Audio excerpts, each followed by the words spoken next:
Everybody, welcome to this lovely, brisk Friday morning. You know, my phone said it was going to rain this morning, but I don't think there's a chance of it out there, is there? I mean, is it pretty sunny? There are some chances around the state, like 20, 30%, but generally after 5, maybe in the evening. Yeah, this was about here. No clouds look like it, though. No, I don't think so. The big thing, you know what the big story of the day is, everybody? What's the big story of the day? The Magnolia Classic Dog Show has opened up for this year, and they start at 8 o'clock on their mornings. But, of course, they've got like upwards of 1,400 dogs. I didn't get a final count yet because I didn't want to bother them. You know, they were all busy. They were here, last week, the week before, you know, getting ready for the show. But I'm going to go down there tomorrow. That's going to be my big day. But again, if you go to Magnolia Classic Dog Show, and I hope you do, you get to see dogs that you maybe see on TV. If you watch the Westminster, you want to know about those dogs, you can go and look at those dogs. You can watch all other kinds of dogs. They work in rings, little white fence rings, and they'll have breeds in there. Like they might have a bunch of dachshunds over here and maybe some German shepherds over there and whatever at the same time. And you can go and watch that and see if you can pick out the one you think is the best. It's impossible.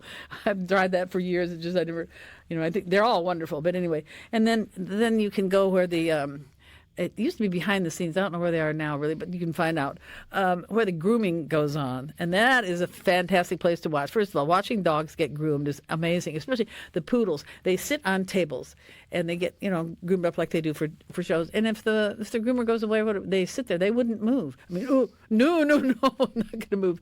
And it's amazing that they do that. But you can talk with the handlers and the groomers and find out about a particular breed that you like, which is a neat thing to do. Most of them are very friendly and very willing to do that for you. But watching them in the ring, and then they'll have later on, they'll have like groups, and you see groups, like for instance, the toy dogs, all the various toy dogs. They've been doing some things in the rings, and then they'll have a group of toy dogs, and then you pick out the one, the judge picks out the one is the best of the toy group. However they do that, I don't know. But you can watch all that stuff down there at the fairgrounds. It's today, tomorrow, and Sunday. And you're heading down there, you said? Yeah, tomorrow. Yeah, I'll be down there. You're not missing this, huh? No, I never miss it. But I just never miss it. And I'm going to meet a friend of mine who is a friend of the show, Teresa Gardner. She's going to meet me tomorrow morning at 10 o'clock on Saturday morning. That's early for me. Very early. Yeah. Saturday at 10 o'clock is early for most people, I would imagine. That's the day you just kind of want to sleep in and take it easy. Well, I'll just take a nap this afternoon. I know we have the good Dr. Glenn Antizzo shaking and nodding his head like, yes. Well, yes. But anyway, but it's a wonderful thing. It's going to go today, tomorrow, and Sunday. And each day, at the end of each day, they have a best in show. They don't have an overall best show. They have a best in show each day. And a lot of other activities that we've talked about here, these things that, this obedience business is hysterical. There's a lot of things they'll do, like off-leash and on-leash, jumping up and down and coming back and stuff like that. But the big challenge for that is when they line up a whole bunch of dogs and they have them sit. And nobody's supposed to move. And you just know that they're like looking at their neighbors like kids would do. Ooh, don't come near me if you're going to move because you get disqualified. They sit there. I thought it was for 5 minutes. It's only for 2. It's the longest 2 minutes in the world. Then the handlers come out and good boy, good girl. Then they lie down and they have to do the same thing, not move for another couple minutes, and it's great to watch. Hawk could do that as long as there was a bird he was pointing at, but if he had to sit still for 2 minutes without a bird, he's going to talk to you.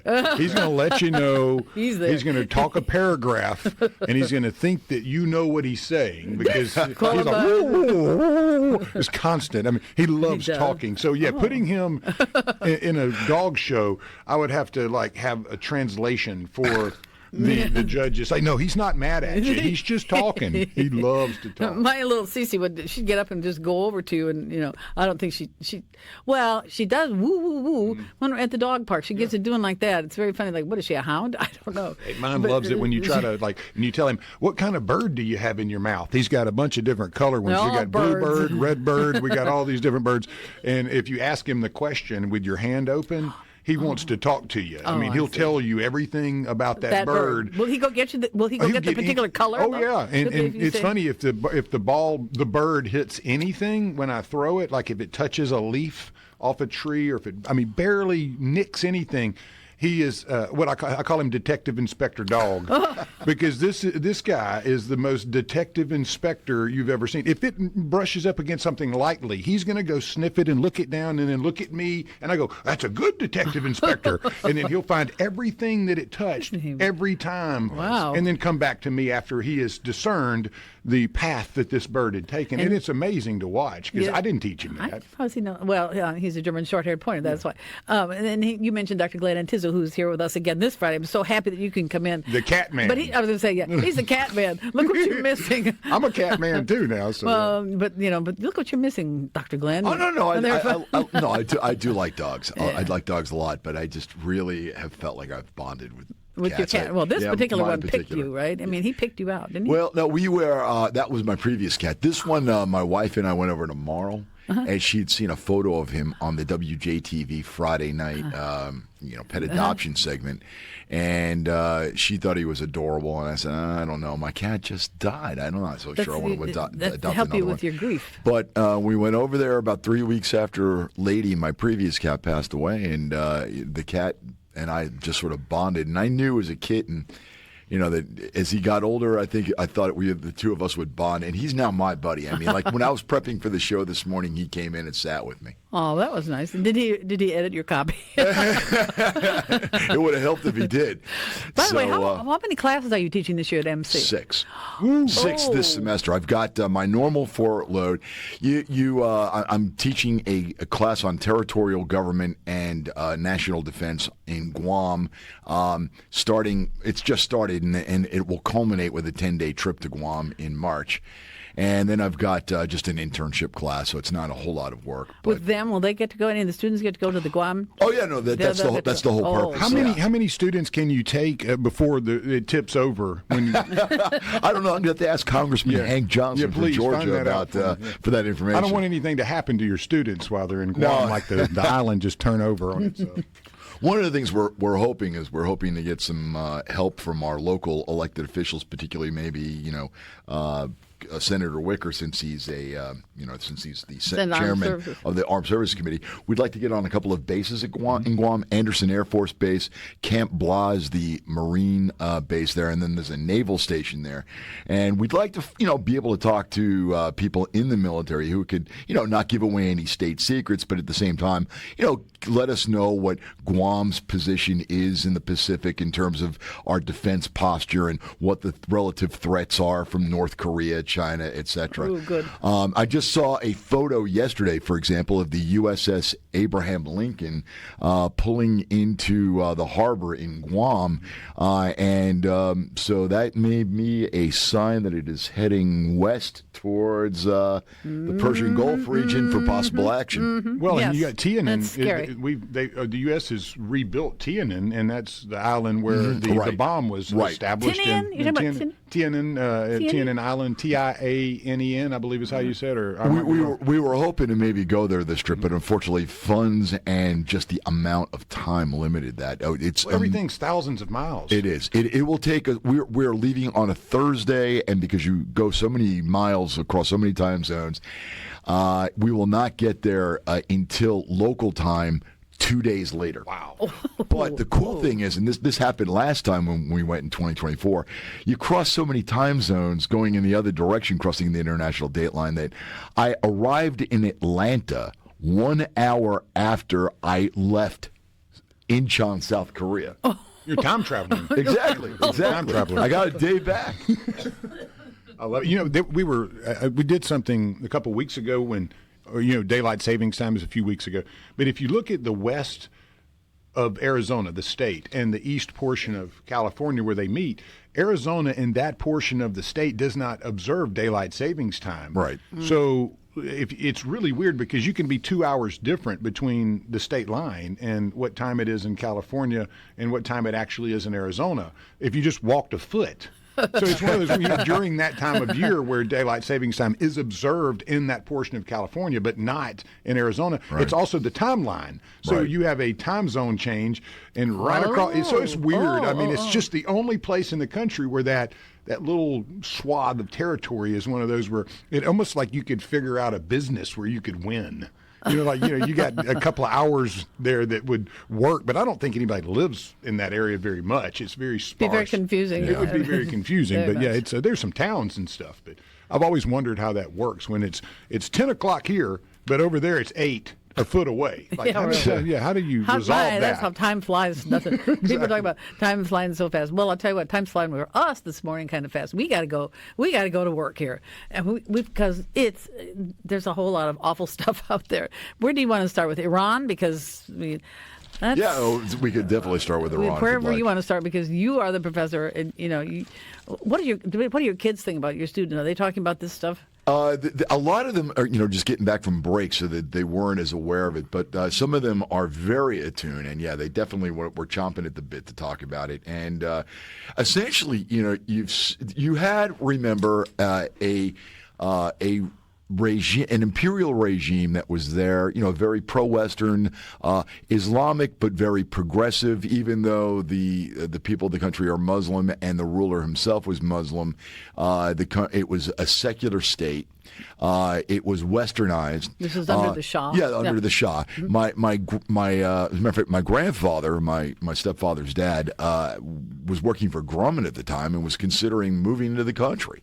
He could combine work with a place where his money could go a bit further, and he liked the place.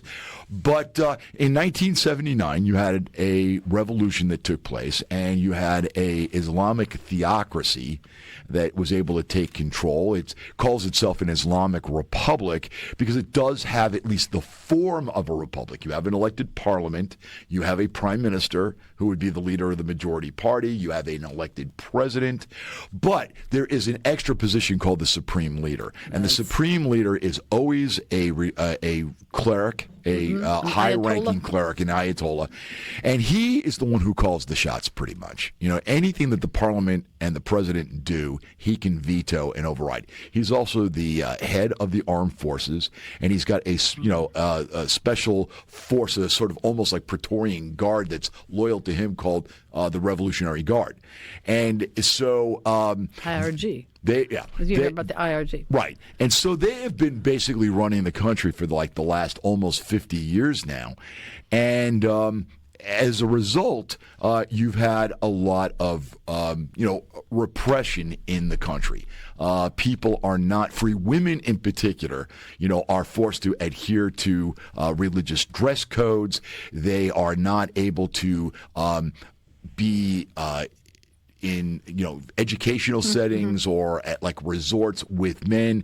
If you were to go to a hotel, women could use the pool at one time, but men could use it at another time. It's very, very restrictive. As a matter of fact, if you'd like to see a movie that shows sort of a little bit of what it's like, Sally Field did a movie called Not Without My Daughter. Yes, I've read years ago, where her husband was Iranian. He was a doctor in the West, and he seemed like a really nice guy, but then when he went back home after the revolution and brought her with him, he sort of melted back into the revolutionary regime's mindset. Anyway, make a long story as short as I possibly can. Okay. There have been periodic uprisings. For example, when Obama was president, I think it was in 2014, there was an uprising, but Obama did basically nothing but give lip service to support for the protesters. However, this time, the Trump administration seems to be, more tuned in on this and is throwing not just rhetorical support, but has threatened to actually use military force in order to affect the situation. Now, I'm not necessarily saying regime change. That's at least not what the administration has said they would be willing to, go all in for. The Trump administration, President Trump specifically, has said that he's concerned about the amount of killing that's been going on to suppress riots that have been going on all over the country. As of Tuesday, a U.S.-based human rights group reported that over 2,400 people had been killed and 18,137 arrested by the regime. And the regime is trying to play this as outside agitators, that the CIA and the Mossad are trying to whip up this discontent. And evidently, this actually is a dangerous thing for the regime, because my research on this indicates that this is very internal. There are merchants who sell their wares at I don't know what other word to use other than bazaars. And they actually, I think, are called bazaries. And these people are fairly conservative. They have been sort of the bedrock of support for the regime up until this point.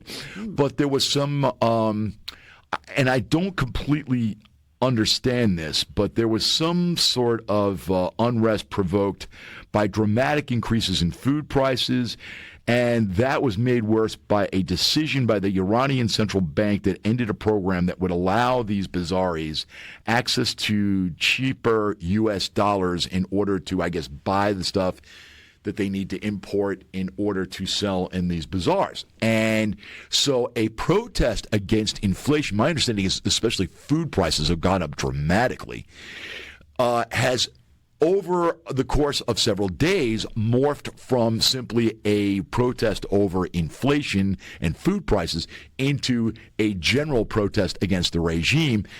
And there seems to be a golden opportunity here.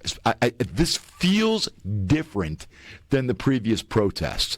The previous protests were not as widespread as this. If you were to look at a map to see where the protests are happening, it's all over the country.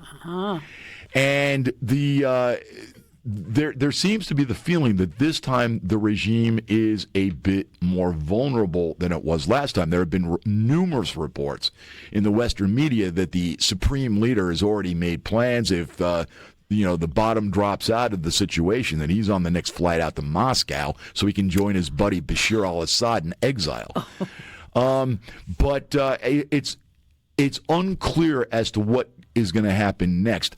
Trump, while making the threat to bomb, sort of backed off a little bit recently. He said, I'll bomb essentially if there is more killings. They were supposed to be executing, the State Department said, I think, 800 people. The Iranian government put that on hold, so Trump is putting any military action on hold. And we're going to put ourselves on hold for a second because that's the music that tells us we're up a break already. Oh, sorry, we have to interrupt. This is fascinating, but we'll be back with more fascinating information. Stay where you are. Did you run some? Oh, you didn't run any tape on that.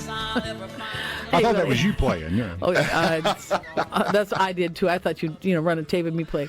But anyway, I sound a lot like that when I play, if you believe that. Anyway, so I got believe it. Dr. Glenn Antizzo here in the studio with us, and we're in a deep discussion about Iran, as I was told it's correct to say Iran, and you say it correctly.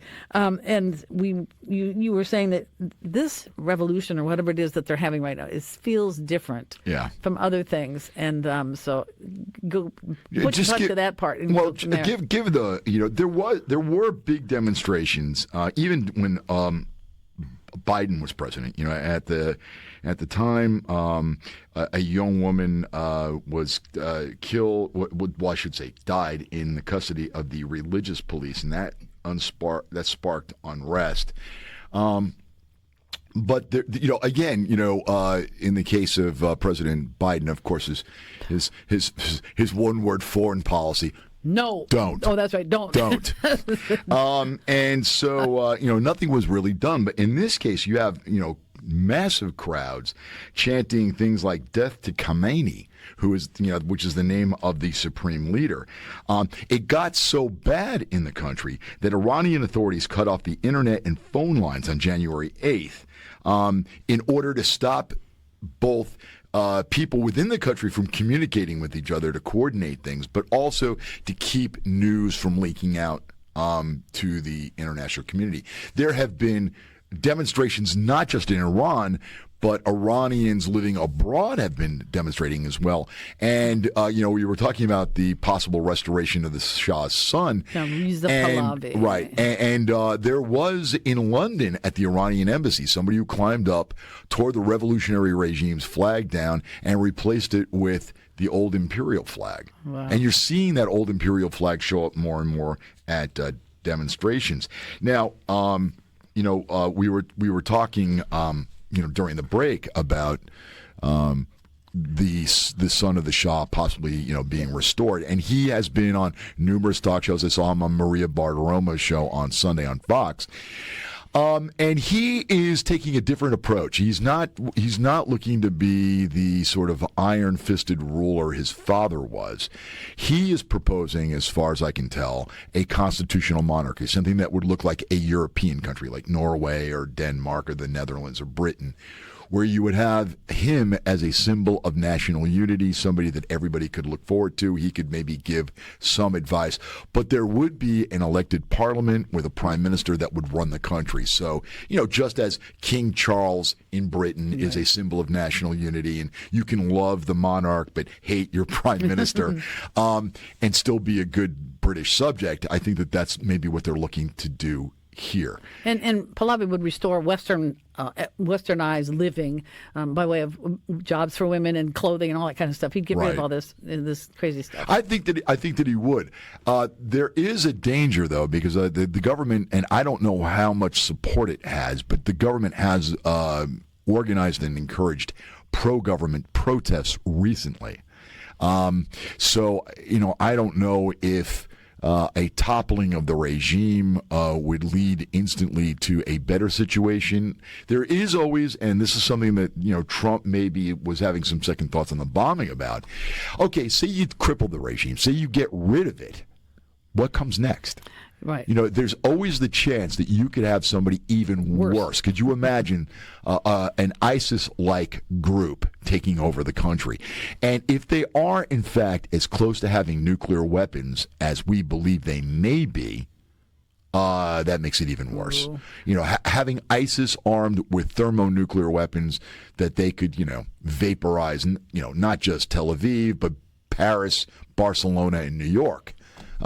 Is a scary thought. Very much so. And is it a good idea for the president, Donald Trump, to go around saying to the revolutionaries or to the protesters, keep it up, save your country and all this kind of stuff? Is that good? On the one hand, and then you got crazy stuff in Minneapolis, for God's sakes, that nobody can seem to control that bunch. Well, revolutions always are more readily accepted by the people when they think it's their idea. And while, I think it may be nice to know that you have some outside support, and I'm glad that Trump is giving the rhetorical support. I'm a little uneasy about the idea of military intervention. The reason being, I don't want to spark a nationalist, what's the word I'm looking for? Backlash. Oh, okay. There you go. I don't want to spark a nationalist backlash. People, at the end of the day, I think history has taught us that people tend to given a choice between freedom offered by an outside power and a tyrant that looks like them, choose the tyrant that looks like them. I mean, in Vietnam, the United States was trying to give, an offer to, support the South Vietnamese regime, which, imperfect as it was a lot more free than what was in the North, in the hopes that democracy could be built. But there was more popular support for, overthrowing that government and having a communist state set up. I was told that Odessa, the country Odessa, over by Ukraine, it was free when the wall came down and all this, all these countries became free. That they have gone back to being under a dictatorship because they, quite frankly, didn't know how to exist. They didn't know what to do, so they went back to communism. Oh, Mary, I'll tell you, in the early days after the fall of communism, in Russia itself, there was a 10-year period pretty much where there was a guy who was dedicated to democracy named Boris Yeltsin, who was president of the country from 1991 until about 2000. And but unfortunately, the problems that the country had were so big that you had people who were at demonstrations, just as you were saying, not just, wanting the country to slide back into dictatorship, but actually holding up portraits of Stalin and lamenting the loss of the good old days. Oh my gosh! Well, there was a thing when I was here at the station at the beginning of the century. God, I can't believe it's that many years ago now. But there was a consortium between I think it was maybe Tuvalu and some other organizations, and I think one of our state senators was involved in this. Anyway, bringing people from these countries that got fairly newly liberated, right, what to do and how does democracy work and all that kind of stuff. And I got to interview some of those people. He would bring them out here, and I was just fascinated with it. And most of them, yes, we want what you do, and we want to know how your government works and all this kind of stuff. Nobody from Odessa, though, but I wonder whatever happened with those people, those countries. I don't even know which ones they were from now. Maybe Lithuania, no, not Lithuania, but some other ones, whatever they were.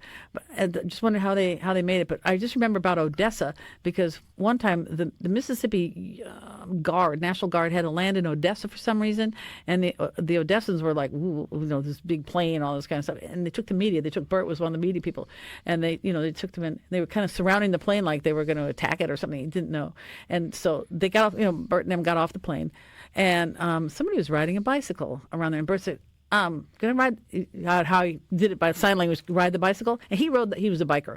He rode the bicycle around, and then it's like, oh, that made everybody relax. Isn't that weird? I mean, that's very strange. Of the 17 countries that were part of the old Soviet Union, a number of them got their freedom and have happily embraced democracy. That would be the Baltic states of like Estonia, Lithuania, Latvia, Ukraine, but a number of them.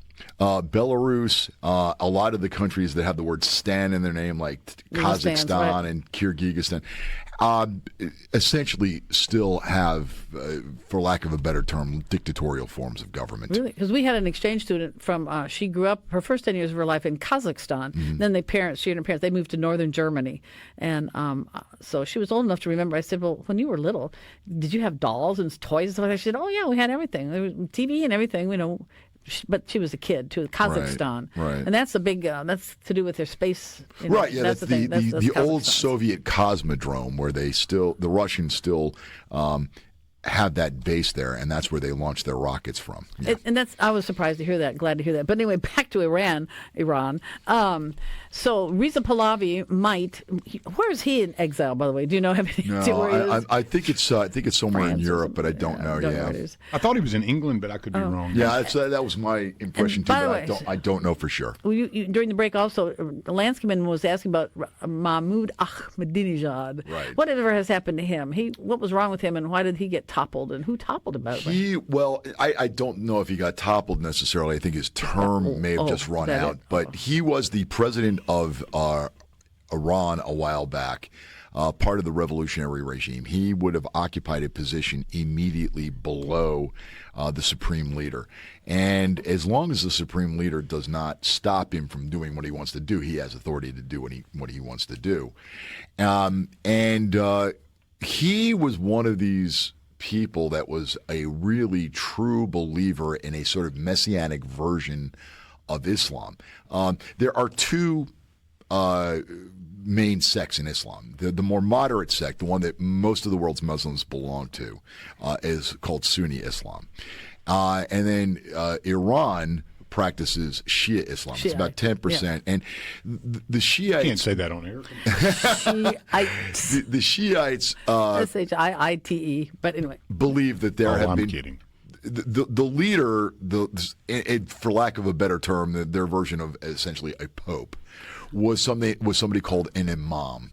And they believe that the first 12... There were 12 imams. The 12th one was hidden, presumably, I would guess, in heaven or something like that, centuries ago.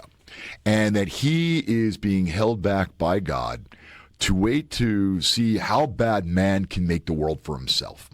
And when the world is about to destroy itself, God will send the 12th Imam back to impose perfect Islamic justice in the world. And if it sounds familiar, it's because it sounds a lot like the book of Revelation. And so Ahmadinejad was arrogant enough that he thought he could force the hand of God by creating the chaos that would force God to send the 12th Imam back early. He must have worked with George Soros because there's a whole lot of stuff. Speed dial. Yeah, they're on speed No, but I dial.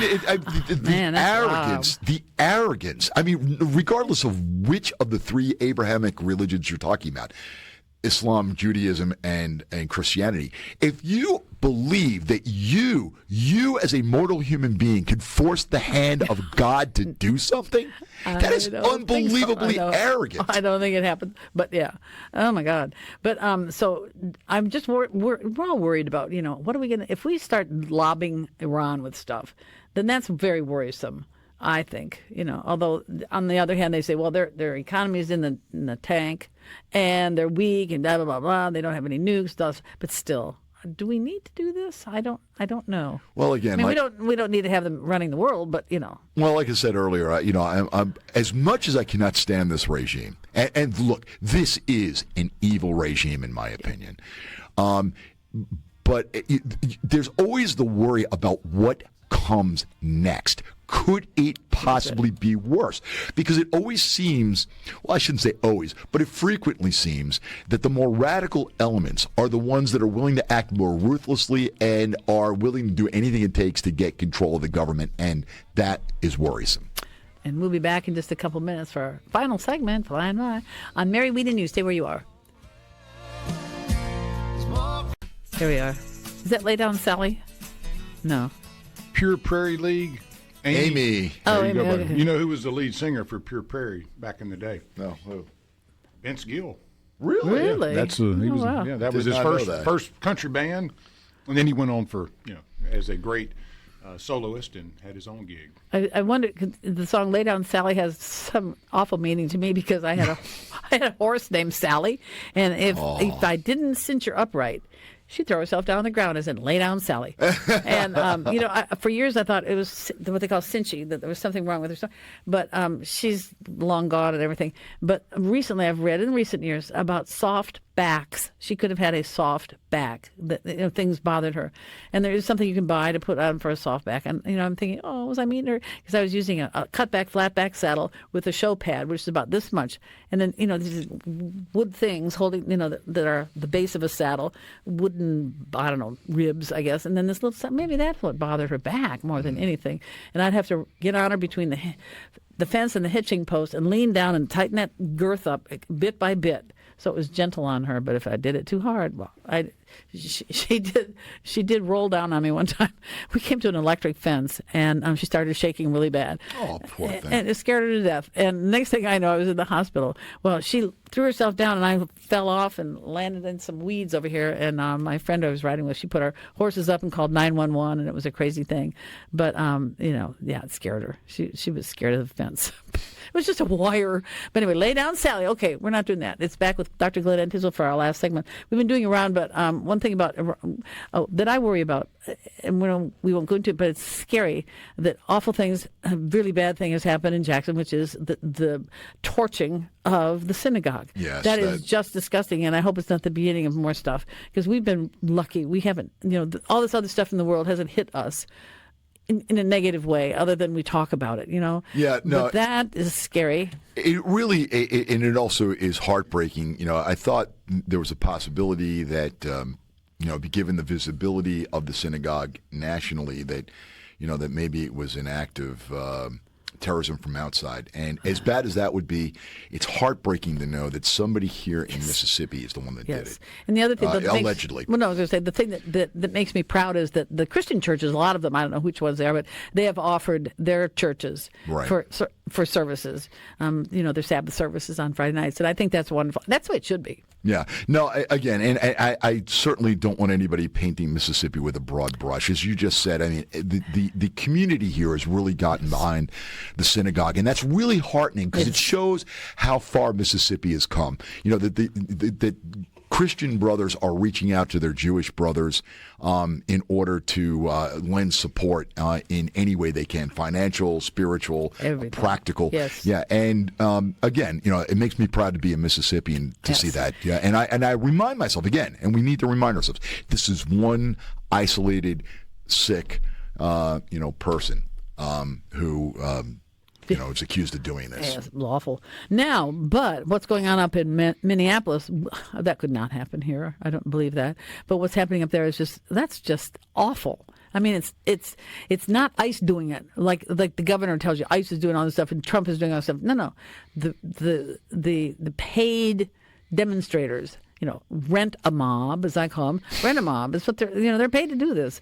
And look what they're doing, and it's disgusting. And they're making a situation horrible. And people say, well, wouldn't it be? How come they don't work together? Well, that's why they won't, because they hate Trump so much. The governor, what an insidious bozo that guy is. He's just an absolute idiot. Last year when he was running, he was an idiot, or the year before. I think he was a complete idiot, and he shows himself. And that mayor of Minneapolis doesn't help things either. They don't help anything. It's not the Trump administration raising hell. It's trying to save their lives. Right. And they don't do that. We had a history of this in 1962 where James Meredith integrated the University of Mississippi. I wrote a 60-page thesis on that many years ago.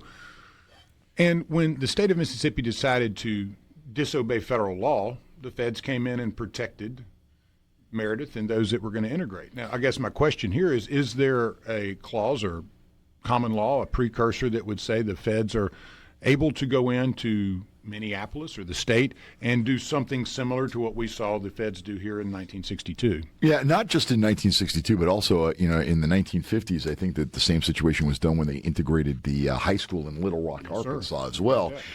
You have something called the Insurrection Act, and the president has threatened to invoke it. And essentially, the Insurrection Act would allow the president to use the armed forces to carry out law enforcement functions such as arrests or conducting searches. And it's got a long history in the United States. It was signed into law by President Jefferson in 1807, and it's been, but even though it's been on the books that long, it's been invoked only around 30 times. The last time it was used was to try to quell the 1992 Los Angeles riots after the Rodney King case. President Trump has said, like, everybody's used it. Well, that's not quite true. It's only been used by 17 out of the 45 people that have served in office. And the person who actually used it the most was President Grant, who used it 6 times during the Reconstruction era for obvious reasons. Now, there is an organization called the Brennan Center for Justice, and they were really good about laying out some information about how it can be used. And they say that it can be invoked 3 ways. The first is at the request of the state legislature or the governor of a state that are facing an insurrection. And of course, that begs the obvious question: what's an insurrection? Well, legal scholars tend to agree that it's a violent uprising against governmental authority in some way. Now, a second way they can do it, or the president can do it, is the president can unilaterally deploy troops when, quote, unlawful obstructions, combinations, or assemblages or rebellion, unquote, make it impracticable to enforce federal laws. Again, that begs the obvious question: what does impractical mean in this case? But at least in this case, the president does have the authority to do this unilaterally by saying, "Hey, look, federal law is not able to be enforced in this case under the current circumstances, so I need to send troops in to do it." A third way is the president can send in troops to suppress an insurrection that, quote, hinders the execution of the laws, unquote, or, quote, opposes or obstructs the execution of the laws of the United States or impedes the course of justice under those laws. I'll take number 2. Yeah. Well, and again, but let me say this: there is an important caveat, and that is before invoking the Insurrection Act, the president must first order the insurgents to disperse within a limited amount of time. So you would say, "Hey, look, get out of the way within the next 48 hours, or else." Now, Trump has sent National Guard troops into L.A., Chicago, Portland under a law called Title 10. And those troops are under federal control. In Memphis and Washington, he used something different called Article 32, which leaves the troops under state control. But keep this in mind. Of course, Washington, D.C. is a federal district. There's no governor to request the help, so the president has a bit more of a free hand to do things there. And, Governor Walz isn't exactly going to ask for help from the Trump administration. No, he's made it very clear. I think he actually used the word resist. Yes. And so, yes. I at the risk of drawing a really bad analogy, if you are asking the people of your state and you are ordering state authorities to disobey federal law, are we going back to a situation like you saw before the Civil War where South Carolina under John C. Calhoun had these things called the nullification ordinances, where South Carolina was going to void out any federal law that they didn't like in an effort to preserve slavery in South Carolina? Now, I'm not saying this has anything to do with slavery, but I am saying that it does seem to have, it's protecting their cash cow. Yeah, well, it's a way. If you say resist, I mean, does that not sort of imply, even if it is passively offered, sort of a rebellious stance?